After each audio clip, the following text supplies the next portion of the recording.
खबर छत्तीसगढ़ से है, जहां पर ग्राम केवटीन टोला फसल की गिरदावरी किया गया, जिसमें फसल का नाम अंकित नहीं होने के कारण 200 किसान कलेक्ट्रेट में आवेदन देने पहुंचे। 17/11/2025 धान खरीदी शुरू होगी। खरीफ फसल धान नहीं बेच पाएंगे तो बैंक का कर्जा कहां से छूटेगा। गिरदावरी में भारी लापरवाही से किसानों को काफी दिक्कतों का सामना करना पड़ रहा है। क्या समस्या लेके आए?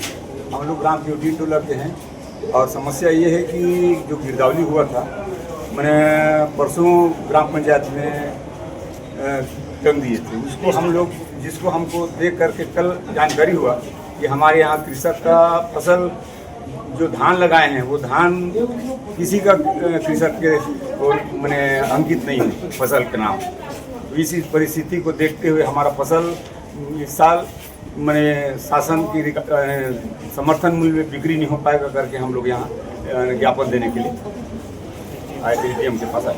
तो क्या जवाब मिला? तो जवाब ये मिला, तहसीलदार एडीएम साहब तो है ही नहीं, खाद्य अधिकारी को मैंने शायद प्रभार देकर गए हैं, तो वो आवेदन को हम लोग खाद्य अधिकारी को दिए हैं और एक कापी तहसीलदार साहब को, पात्र साहब को दिए, बड़े तहसीलदार ने। कितने किसान होंगे? कम से कम 225 किसान हम लोग हैं।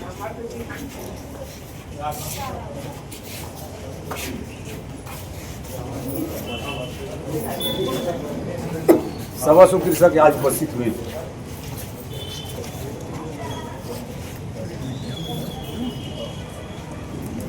गांव के मन और साथ में आए सरपंच के साथ दाई दीदी भाई बहनी सबको जन आज उपस्थित है कलेक्टरी में। तब हम एक किसान हरन और हमारे किसानी के में जो गिरदावरी ये करे हैं पटवारी शासन जो भी हमारा किसान के हैं में एक भी गिरदावरी में नाम नहीं है, पूरा रद्द कर दिए गए हैं। अब किसमें धान बेचेंगे? अभी हम एक गरीब, अब धान से ही हमारा घर परिवार सभी चलाते हैं और हम अब गिरदावरी में आ गए तो हम कुछ नहीं कर सकन और हम सरकार से कर्जा ले हैं, तो कर्जा हम कैसे पटा सकेंगे जब गिरदावरी कर दे सरकार हमारे ऊपर पूरा गिरदावरी में हमारे मन के नामे नहीं है। और अभी 15 तारीख के जो मंडी चालू हुई उसमें हम कैसे बेच पाएंगे। और इस समस्या लेके हम कलेक्टर के पास आए हैं, तो हमारे अभी 2 दिन ही हमारे चांस है, तो हम 2 दिन में हम किसान मन का कर पाई। और हम सरकार से विनती करथन कि हम किसान मन के जितना गांव के है जो गिरदावरी में पूरा कंप्लीट होना चाहिए 15 तारीख के आते तक। यही कहकर मैं धन्यवाद करती।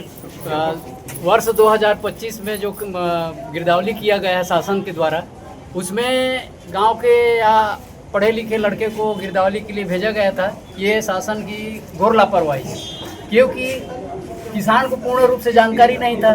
ये लोग सर्वे किए और सर्वे करने के बाद जो लिस्ट जारी हुआ उसमें किसी फसल का विवरण नहीं दिया गया है, निरंक रखा है। फसल का जो कॉलम है वो निरंक रखा गया है।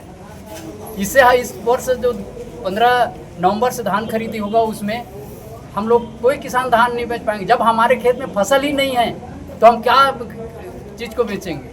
कुछ तो अंकित करना चाहिए। तो ये शासन प्रशासन की घोर लापरवाही है और उसे भविष्य में भी नहीं होना चाहिए, क्योंकि इतने किसान हमारे साथ आए हैं, हम गांव पूरा किसान इतना परेशान है, तो इसका पूरा जिम्मेदारी शासन और प्रशासन का है। कांकेर से राजू गोसाई की रिपोर्ट, TV1 इंडिया न्यूज।